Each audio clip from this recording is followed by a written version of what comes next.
El Salvador, a small Central American nation, has long been plagued by gang violence. The infamous MS-13 and Barrio 18, with their ruthless tactics and sprawling networks, held the country hostage for decades.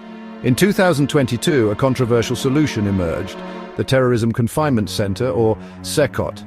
This mega-prison, the largest in the world, was built to house the country's most dangerous criminals and break the back of organized crime. Located in a remote area surrounded by miles of desolate landscape, SECOT stands as a stark symbol of El Salvador's unwavering commitment to law and order. Its towering walls, topped with razor wire and manned by armed guards, send a clear message: escape is impossible. This is a place where hope goes to die, where the most hardened criminals are confronted with the consequences of their actions. The prison, with a capacity of 40,000 inmates, represents a bold experiment in penal policy. Its harsh conditions and zero-tolerance approach to gang activity are designed to deter future crime and dismantle the intricate power structures that have terrorized El Salvador for generations. SECOT is not just a prison, it is a statement. It is a declaration that El Salvador will no longer tolerate the grip of fear and violence. It is a beacon of hope, albeit a controversial one, for a nation yearning for peace and security. SECOT is a fortress within a fortress. Getting inside is a journey through layers of security, each more formidable than the last. The perimeter is secured by a formidable wall stretching for miles, its top lined with razor wire that glints menacingly under the scorching sun. Armed guards, their faces obscured by balaclavas, patrol the wall, their eyes constantly scanning the horizon for any sign of trouble. Beyond the wall lies a no-man's land, a barren stretch of earth devoid of any cover. This death strip serves as a stark warning to anyone foolish enough to attempt an escape. Even if an inmate were to make it past the wall and the guards, they would be exposed. Easy targets for the snipers stationed in watchtowers strategically positioned around the perimeter. Inside the prison walls, the security measures are equally stringent. High-tech surveillance systems monitor every corner of the facility, leaving no blind spots for inmates to exploit. Motion sensors detect any unauthorized movement, while facial recognition software identifies individuals and tracks their every move. The cells themselves are designed to prevent any form of communication or escape. Thick steel bars, cold and unforgiving, separate the inmates from the outside world. Signal jammers block all cell phone signals, ensuring that no messages can be smuggled in or out. SECOT is a technological marvel, a testament to the lengths to which El Salvador is willing to go to maintain order within its walls. The air inside SECOT is thick with tension, a palpable sense of confinement and despair hanging heavy in the air. Thousands of men clad in identical white uniforms, their heads shaved, move like ghosts through the vast concrete corridors. Their faces, etched with hardship and resignation, reflect the brutal reality of life inside El Salvador's most notorious prison. The cells, designed to hold 80 inmates, are crammed with double that number. The stench of sweat, urine and fear is overpowering. Each inmate is allocated a concrete slab for a bed, a thin blanket providing meager comfort against the cold. Personal possessions are non-existent, stripped away upon arrival, leaving the men with nothing but the clothes on their backs and the weight of their crimes. The days are long and monotonous, punctuated only by the clang of metal doors and the barked orders of the guards. Meals, consisting of meager portions of beans and rice, are served through slots in the cell doors. Exercise, a brief respite from the stifling confinement, takes place in cages, the inmates denied even a glimpse of the sky. Life in SECOT is designed to be harsh, a constant reminder of the price of transgression. It is a place where hope is a dangerous commodity, where the will to survive is tested daily. For those incarcerated within its walls, there is only the crushing weight of the present and the uncertain shadow of the future. Life inside SECOT is governed by an unyielding routine, designed to eliminate any semblance of individuality or freedom. The day begins before dawn, the harsh blare of a siren jolting the inmates from their restless sleep. They relieve themselves in buckets before lining up for a head count. Breakfast is watery gruel and lukewarm coffee. Inmates eat in silence, their movements mechanical. The slightest infraction can result in a brutal beating. After breakfast, they are herded into the yard for an hour of exercise. The yard offers little respite from the oppressive atmosphere. Under watchful eyes, inmates walk in circles, monitored for gang activity. The rest of the day is spent in enforced idleness. Some sleep, seeking refuge in dreams. Others stare blankly at the walls, numbed by boredom. A few perform menial tasks like cleaning or preparing food. As the sun sets, inmates return to their cells. Dinner is a repeat of the morning's fare. Lights out at 9 p.m., plunging the prison into darkness.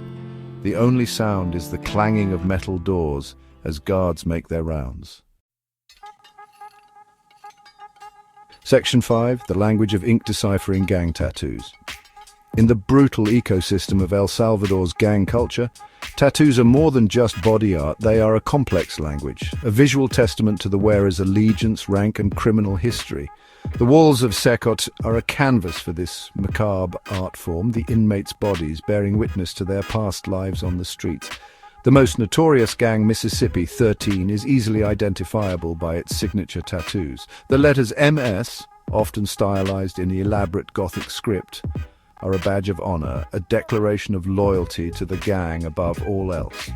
The number 13, representing the gang's position in the alphabet, is another common motif, often inked on the hands, knuckles, or neck. Barrio 18, Mississippi, 13's arch-rival, also employs a distinctive set of symbols. The number 18, often incorporated into intricate designs, is a mark of affiliation.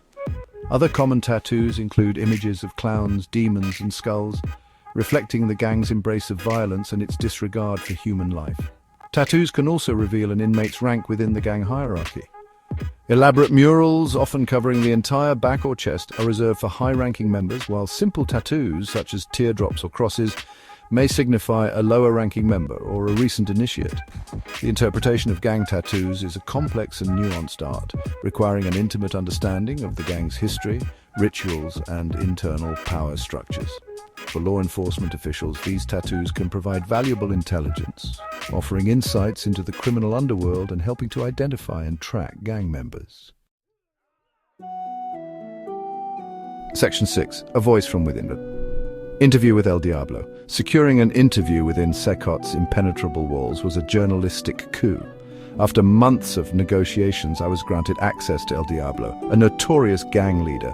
El Diablo cut an intimidating figure, his muscular frame adorned with intricate tattoos. His eyes, cold and calculating, reflected a lifetime of violence.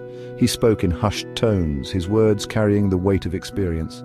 "I was born into this life," he began, his gaze fixed on the floor. "My father was MS-13, my brothers too. It was the only family I knew." He described a childhood consumed by poverty and violence. El Diablo rose through the ranks quickly, earning respect and fear. He spoke of his crimes with chilling detachment. "It was business," he said simply. "We had a product, a demand. We met that demand by any means necessary." Beneath the hardened exterior, I sensed a flicker of regret. When I asked about his family, his eyes softened. "I haven't seen my children in years," he confessed. "They are better off without me." Our interview was cut short by the arrival of the guards. As they led El Diablo away, I felt I had only scratched the surface of his story. Beneath the mask of the hardened criminal lay a complex individual, forever trapped by his choices. Section 7. The price of peace. Human rights concerns. CKOA. Prison has reduced crime but sparked controversy. Human rights groups report torture, extrajudicial killings, and enforced disappearances. Amnesty International condemns Secot as a human rights black hole. Inmates face beatings, solitary confinement, and sensory deprivation. Lack of transparency and denied access fuel concerns. Independent observers and journalists are denied entry. Leaked videos and testimonies reveal brutal conditions. The UN urges El Salvador to address these allegations. Calls for independent investigations have been ignored. Critics argue harsh conditions don't address root causes of gang violence. Resources should focus on social programs and economic development. Section 8. A safer El Salvador. The impact on crime. The establishment of Secot and the crackdown on gangs have significantly impacted El Salvador's crime rates. Homicides have plummeted, with the government reporting a dramatic decrease in gang-related violence. The streets of San Salvador are now noticeably safer. However, critics argue that these statistics should be viewed with caution. Some allege the government is manipulating crime data to bolster its image. Other forms of crime, such as extortion and domestic violence, remain rampant. Section 9. A controversial legacy, SECOT's place in history. The Terrorism Confinement Center will undoubtedly leave an indelible mark on El Salvador's history.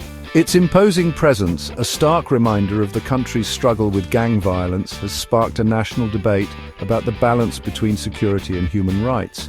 Supporters argue that the prison is a necessary evil, pointing to the dramatic decrease in homicides. Opponents view SECOT as a dangerous precedent, symbolizing government overreach and human rights abuses. Only time will tell what the long-term impact of SECOT will be on El Salvador. Will it break the cycle of violence or become a symbol of repression? The legacy of SECOT is yet to be written. If you found this video insightful, please share it, like it, and subscribe to our channel for more in-depth content.